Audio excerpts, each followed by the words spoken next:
Every good movie has a trilogy where we find out at the end who the real hero is, and we're about to do that. We've learned about the rook, we've learned about the bishop, but there's one more piece in the long-range family. That's the queen. It's pretty simple. If you combine the power of the rook and the bishop, you get the power of the queen. She can move up, down, left, right, and diagonal, making her the most powerful piece on the board, but just like your birthday, you only get one queen.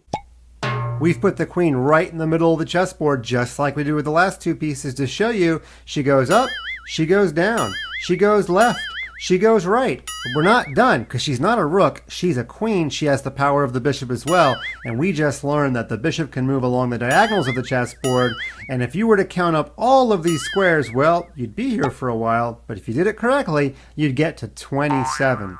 Now, it's not quite correct to say the queen moves wherever she wants, because there's 64 squares on the board. There's actually more squares that she cannot move to than she can move to. However, it's still the most powerful piece. Just make sure you're accurate. She moves like a rook and a bishop put together. Okay, here's what we're going to do. I'm going to highlight a square, and you're going to try to guess if she can move there. Can the queen move to this square?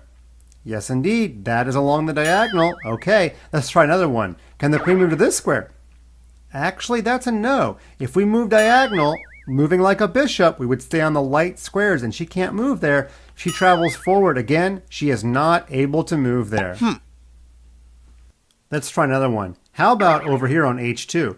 Nope, she can't quite get there either. If she moves diagonal, she would just barely miss. What about E1? Yep, she can move there. That's straight down the chessboard. Hopefully by now you have pretty good indication of her power. But how about when she wants to capture? Well, just like the rook and the bishop, she simply runs into a piece and takes it off the chessboard. We're upping our game a little bit, not just because I've added more pieces than I usually do, but because I'm going to ask you to start thinking like a chess player, which means planning ahead.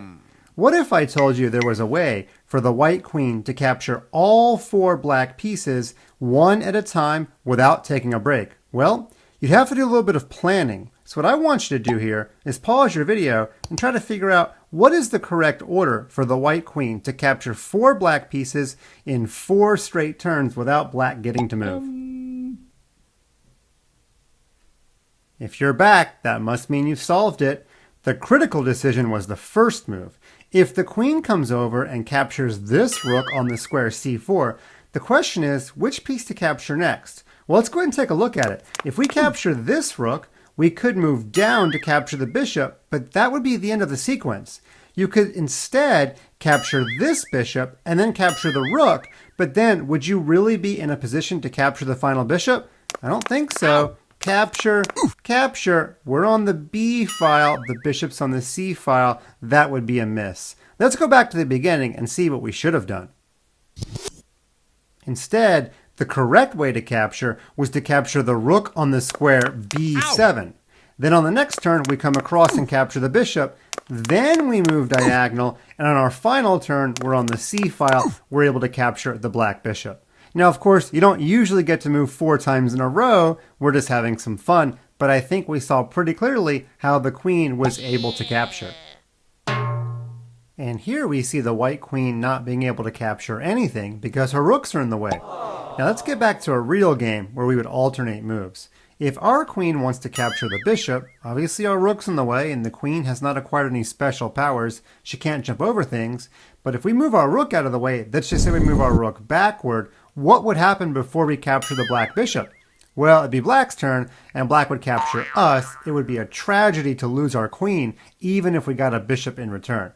So I think it's much smarter in this position to move our other rook. Again, let's just perhaps go backward. That opens up our queen's diagonal, and on the next turn, we could capture that black rook if it didn't see what was coming. Our last position is a bit of a challenge question. Can the white queen capture the rook? No way. Well, that's not much of a challenge. We know that. If the queen tries to travel diagonal, she would miss the rook. However, if I give the white queen 2 turns in a row, my question to you is not how could she capture the rook in 2 turns, because we know she can. How many different ways could she capture the rook? You're definitely going to want to pause your videos to count all of the different sequences that are possible. I hope you had your spidey senses on, because if a spider has 8 legs, well, there was 8 correct answers here. Let's start with some easy ones. We can go forward and then sideways. Okay, so through the square B5 definitely works. We'll put a red mark on that square. How about diagonal and then diagonal? Yeah, that works too. We'll put a red marker there. Okay, what about if we move down and then diagonal? Yeah, that works too. So we've got 1, 2, 3. What about diagonal and then sideways? That works. We'll put a red marker there. How about sideways and then diagonal? Again, that works.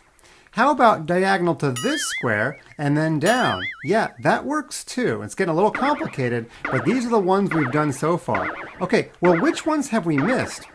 We've missed 2 more. We can go sideways and forward. That makes it another red mark. And our final one's quite weird. The queen can go past the rook, then come back to get the rook from the square H3, and that would be our 8th and final answer. There should be 8 red boxes on the board. The queen is almost all-powerful. If you can remember, she moves like the rook plus the bishop. Maybe you'll be the queen of the house.